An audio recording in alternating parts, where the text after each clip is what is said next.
ദൈവനാമത്തിന് മഹത്വം ഉണ്ടായിരിക്കട്ടെ.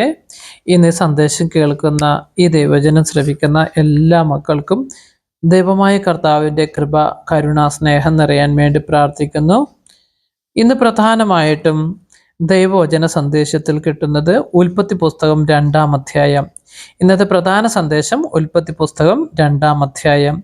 ബ്രദർ ഒന്ന് വായിക്കാം. ദൈവമക്കൾ എല്ലാവർക്കും ഈ വചന സന്ദേശം അനുഗ്രഹമായി തീരാൻ വേണ്ടി പ്രാർത്ഥിക്കുന്നു. നിങ്ങളെല്ലാവരും ഒന്ന് കേൾക്കാനുള്ള മനസ്സ് കാണിക്കുക. അതുപോലെ തന്നെ അവസാനം നിങ്ങൾക്ക് വേണ്ടി ഒരു പ്രാർത്ഥന സമർപ്പിക്കുന്നതായിരിക്കും.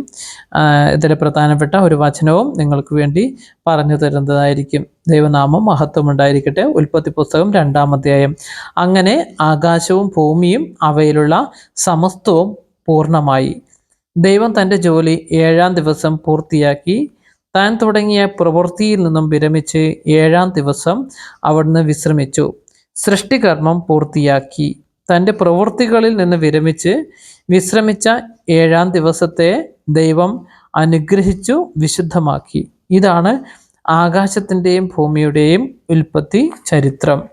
ദൈവമായ കർത്താവ് ആകാശവും ഭൂമിയും സൃഷ്ടിച്ച നാളിൽ ഭൂമിയിൽ പുല്ലോ ചെടിയോ മുളച്ചിരുന്നില്ല. കാരണം അവിടുന്ന് ഭൂമിയിൽ മഴ പെയ്ച്ചിരുന്നില്ല. കൃഷി ചെയ്യാൻ മനുഷ്യനുണ്ടായിരുന്നുമില്ല. എന്നാൽ ഭൂമിയിൽ നിന്നും ഒരു മൂടൽ മഞ്ഞ് ഉയർന്നു ഭൂതലമെല്ലാം നനച്ചു. ദൈവമായ കർത്താവ് ഭൂമിയിലെ പൂഴി കൊണ്ടു മനുഷ്യനെ രൂപപ്പെടുത്തുകയും ജീവന്റെ ശ്വാസം അവൻ്റെ നാസാഗ്രന്ഥങ്ങളിലേക്ക് നിശ്വസിക്കുകയും ചെയ്തു. അങ്ങനെ മനുഷ്യൻ ജീവനുള്ളവനായി തീർന്നു.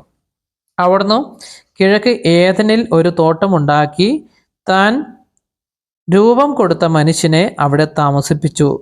കാഴ്ചയ്ക്ക് കൗതുകവും ഭക്ഷിക്കുവാൻ സ്വാദുമുള്ള പഴങ്ങൾ കായ്ക്കുന്ന എല്ലാത്തരം വൃക്ഷങ്ങളും അവിടെ മണ്ണിൽ നിന്നും പുറപ്പെടുവിച്ചു. ജീവന്റെ വൃക്ഷവും നന്മ തിന്മകളെക്കുറിച്ചുള്ള അറിവിൻ്റെ വൃക്ഷവും തോട്ടത്തിൻ്റെ നടുവിൽ അവിടുന്ന് വളർത്തി. തോട്ടം നനയ്ക്കുവാൻ ഏദൻ എന്നും ഒരു നദി പുറപ്പെട്ടു. അവിടെ വെച്ച് അത് 4 കൈവഴികളായി പിരിഞ്ഞു. ഒന്നാമത്തിൻ്റെ പേര് പീശോൺ. അത് സ്വർണത്തിൻ്റെ നാടായ ഹവില മുഴുവൻ ചുറ്റി ഒഴുകുന്നു. ആ നാട്ടിലെ സ്വർണം മേൽത്തരമാണ്. അവിടെ സുഗന്ധദ്രവ്യങ്ങളും പവിഴക്കല്ലുകളുമുണ്ട്. രണ്ടാമത്തെ നദിയുടെ പേര് ഗിഹോൺ. അത് കുഷ് എന്ന നാടിനെ ചുറ്റി ഒഴുകുന്നു. മൂന്നാമത്തെ നദിയുടെ പേര് ടൈഗ്രീസ്. അത് അസീറിയയുടെ കിഴക്ക് ഭാഗത്തു കൂടി ഒഴുകുന്നു. 4-ാമത്തെ നദി യൂഫ്രട്ടീസ്. ഏദൻ തോട്ടം കൃഷി ചെയ്യുവാനും സംരക്ഷിക്കുവാനും ദൈവമായ കർത്താവ് മനുഷ്യനെ അവിടെയാക്കി. അവിടുന്ന് അവനോട് കൽപ്പിച്ചു, തോട്ടത്തിലെ എല്ലാ വൃക്ഷങ്ങളുടെയും ഫലം ഭക്ഷിച്ചു കൊള്ളുക. എന്നാൽ നന്മ തിന്മകളെക്കുറിച്ചുള്ള അറിവിൻ്റെ വൃക്ഷത്തിലെ ഫലം നീ തിന്നരുത്. തിന്നുന്ന ദിവസം നീ മരിക്കും. ദൈവമായ കർത്താവ് അരുളി ചെയ്തു, മനുഷ്യൻ ഏകനായിരിക്കുന്നത് നന്നല്ല. അവന് ചേർന്ന ഇണയെ ഞാൻ നൽകും. ദൈവമായ കർത്താവ് ഭൂമിയിലെ സകല മൃഗങ്ങളെയും ആകാശത്തിലെ സകല പക്ഷികളെയും മണ്ണിൽ നിന്നും രൂപപ്പെടുത്തി. അവയ്ക്ക് മനുഷ്യൻ എന്തു പേരിടുമെന്ന് അറിയുവാൻ അവിടുന്ന് അവയെ അവൻ്റെ മുമ്പിൽ കൊണ്ടുവന്നു. മനുഷ്യൻ വിളിച്ചത് അവയ്ക്ക് പേരായിത്തീർന്നു. എല്ലാ കന്നുകാലികൾക്കും ആകാശത്തിലെ പറവകൾക്കും വയലിലെ മൃഗങ്ങൾക്കും അവൻ പേരിട്ടു. എന്നാൽ തനിക്കിണങ്ങിയ തുണയെ കണ്ടില്ല. അതുകൊണ്ട് ദൈവമായ കർത്താവ് മനുഷ്യനെ ഗാഢനിദ്രയിലാഴ്ത്തി ഉറങ്ങിക്കിടന്ന അവൻ്റെ വാരിയെല്ലുകളിൽ ഒന്ന് എടുത്തതിന് ശേഷം അവിടം മാംസം കൊണ്ട് മൂടി. മനുഷ്യനിൽ നിന്നും എടുത്ത വാരിയെല്ലുകൊണ്ട് അവിടുന്ന് ഒരു സ്ത്രീക്ക് രൂപം കൊടുത്തു. അവളെ അവൻ്റെ മുമ്പിൽ കൊണ്ടുവന്നു. അപ്പോൾ അവൻ പറഞ്ഞു, ഒടുവിൽ ഇതാ എൻ്റെ അസ്ഥിയിൽ നിന്നുള്ള അസ്ഥിയും മാംസത്തിൽ നിന്നുള്ള മാംസവും നരലിൽ നിന്ന് എടുക്കപ്പെട്ടത് കൊണ്ട് നാരി എന്ന് ഇവൾ വിളിക്കപ്പെടും. അതിനാൽ പുരുഷൻ മാതാപിതാക്കളെ വിട്ട് ഭാര്യയോട് ചേരും. അവർ ഒറ്റ ശരീരമായി തീരും. പുരുഷനും അവൻ്റെ ഭാര്യയും നഗ്നരായിരുന്നു. എങ്കിലും അവർക്ക് ലജ്ജ തോന്നിയിരുന്നില്ല.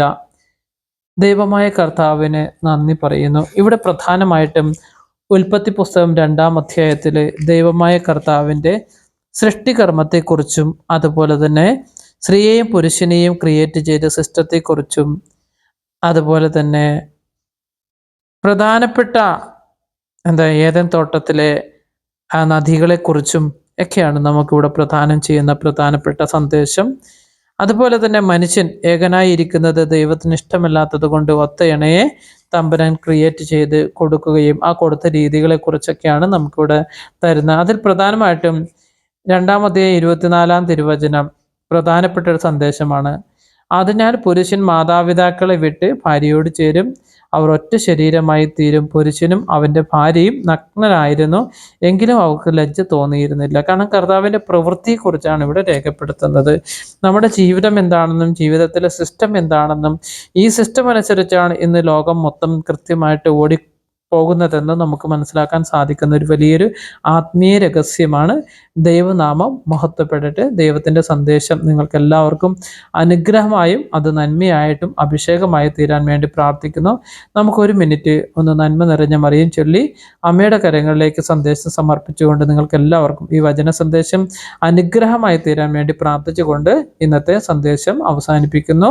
നന്മ നിറഞ്ഞ മറിയമേ സ്വസ്തി, കർത്താവ് അങ്ങയുടെ കൂടെ സ്ത്രീകളിൽ അങ്ങ് അനുഗ്രഹിക്കപ്പെട്ടവളാകുന്നു, അങ്ങയുടെ ഉദരത്തിൻ ഫലമായി ഈശോ അനുഗ്രഹിക്കപ്പെട്ടവനാകുന്നു. പരിശുദ്ധ മറിയമേ തമ്പുരാന്റെ അമ്മേ, പാപികളായ ഞങ്ങൾക്ക് വേണ്ടി ഇപ്പോഴും ഞങ്ങളുടെ മരണസമയത്തും തമ്പുരാൻ അപേക്ഷിക്കണമേ. ആമേൻ. ദൈവനാമം മഹത്വപ്പെടട്ടെ.